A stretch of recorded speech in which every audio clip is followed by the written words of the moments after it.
What up, everybody? Welcome back to me. It's me. I hope everyone's having a great day. It was a wonderful day today. Sunny, bit humid, probably. Beautiful weather. Fucking love the sun. Great vibes. I hope everyone else is having a great day. I just want to talk quickly about my day, and then I've got a little topic I want to talk about, and I'll give you a little breakdown of what's going to happen today and tomorrow. I woke up late. I woke up at 6:50, even though I slept till like 10-ish. So yeah, I overslept, and I was still tired when I woke up. I don't know why. Maybe it's because my training in the moment. But I meditated for like 10 minutes. I did not read this morning. Then I went to work. Finished work early because it's a summer party today. I'm not at the summer party. I am at home. I don't know if you can see my room at the moment. It's empty at the back, like so. But we'll get there in a bit. So I went to the gym. It was push focus day today in the gym. Kinda kicked my ass a little bit. Dude, I don't even know what a pike press up was. And I was not about to do that for the first time in front of everyone. Bit embarrassing. But I need to challenge myself in there anyway. But yeah, push day, it was okay. I did cardio. Oh yeah, when I first went to the gym, I swear there was no AC. By the time I sat down to do my first warm up, I was already sweating buckets. And if you didn't realize, I'm bald, and the lighting hits from the top, so when you're looking at the mirror, you can literally see the sweat just shine off my head. Before I even did my first rep, I was already sweating. But yeah, got through the whole push workout. Did cardio, sprints on the treadmill for 150 calories, then elliptical for another 150, so 300 calories today. It's pretty good. Came home, ate. I've not finished my food yet because I was full, so I've got like a little bit of protein yogurt left in the fridge. But yeah, like I said, if you see my room, I now do not have wardrobes here. I also do not have a desk on my left side. And that is because I am painting my room. I got ganked by my parents just now. So me and my mum, we were chopping up in my room. We moved some stuff. She was telling me how she's gonna, feng shui my room. And I was like, nah. I want my desk there, my bed here, and then my wardrobe will be where my PC is right now. But she might convince me otherwise. But yeah, me and my mum, we chopped it up. Dad came in, chopped it up for a little bit. We're gonna paint my room tomorrow. So I'm gonna have to do a deep clean of my room right now. So then tomorrow when they come in, it's be slightly easier to just start painting. I probably won't be able to make a video tomorrow because this PC setup is gonna be covered up with paint all over. And I'm probably sleeping downstairs in the TV room, which is nice. Great success. And it'll probably be like a 2-day thing, so tomorrow and Sunday probably take time for that to dry up and then rearrange my room and sort everything out. It's gonna take a bit while. But yeah, today's topic I want to talk about. I actually spoke to this with my parents for a little bit as well, and it was about money and my perception, my belief around money, or how it used to be, and how I'm trying to slowly change it. I don't know if anyone agrees with me, but I used to put a lot of value in power for money, or power to money. So it's like when rappers used to say, don't put that pussy on a pedestal, right, where you would bend over backwards and do anything for that girl.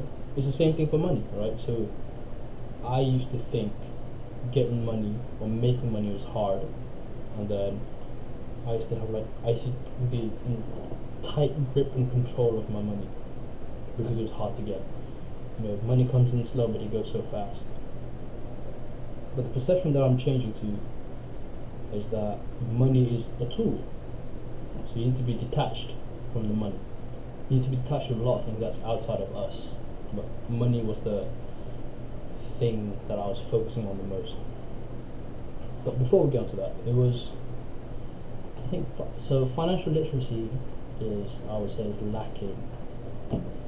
Well, I was lacking definitely on that part. So when I first got my full-time job, I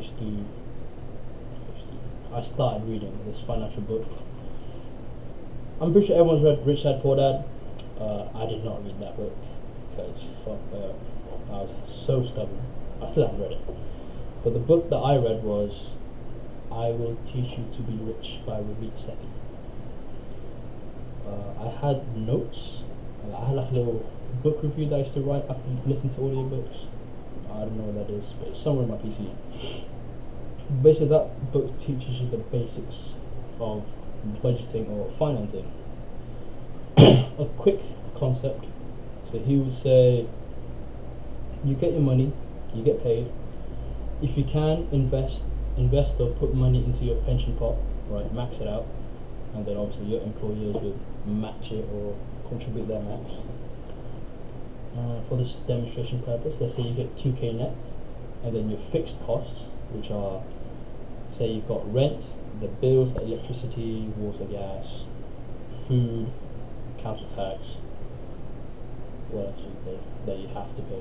So maybe say phone bills, internet, those are like fixed costs, and food, groceries. So those are things that you can't live without, right? So your fixed costs. And so that costs up to £1,000. Then what he would say is, make sure you have your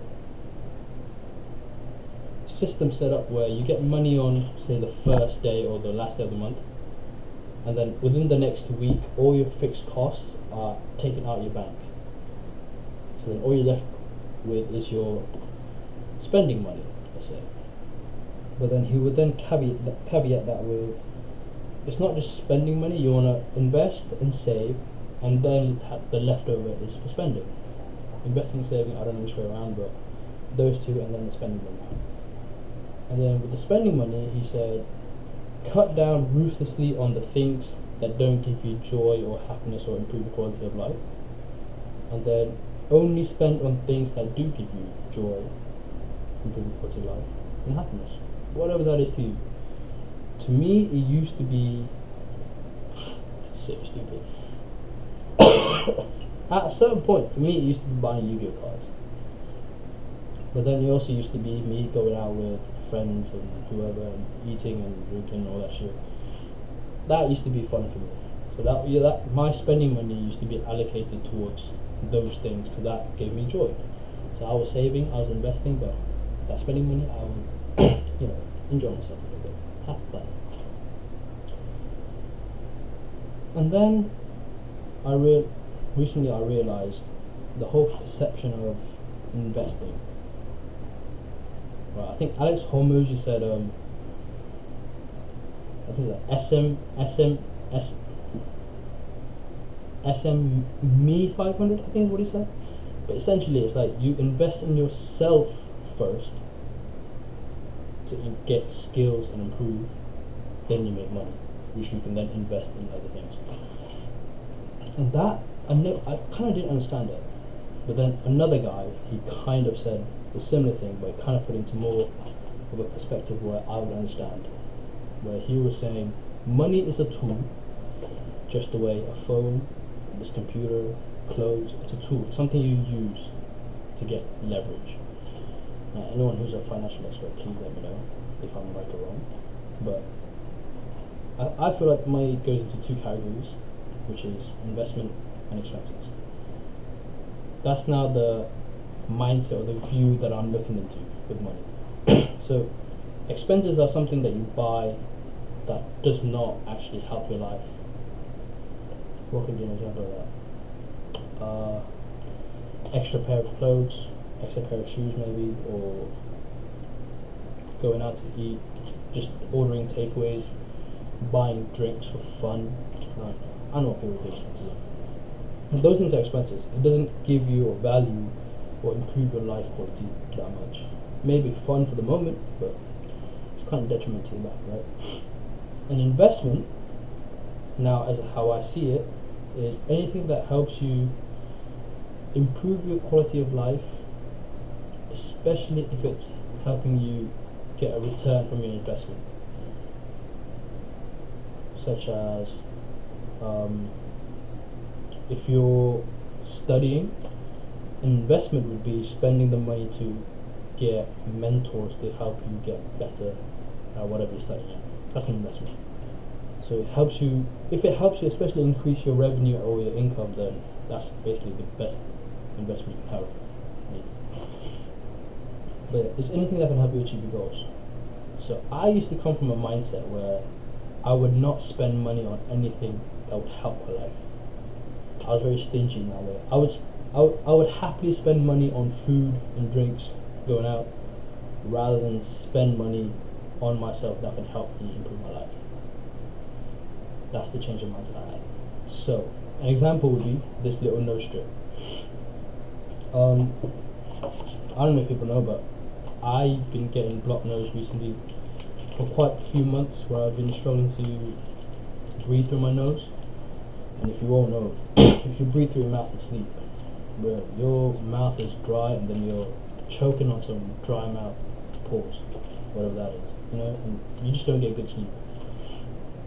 The reason I would say this is an investment is because I emphasize getting good night's sleep.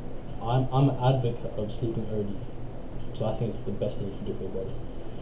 So if I sleep well, then the next day, right, the benefits would be good night's sleep, improved mood, improved energy, maybe improved focus, and I have the ability to do the things that I want to do to the best.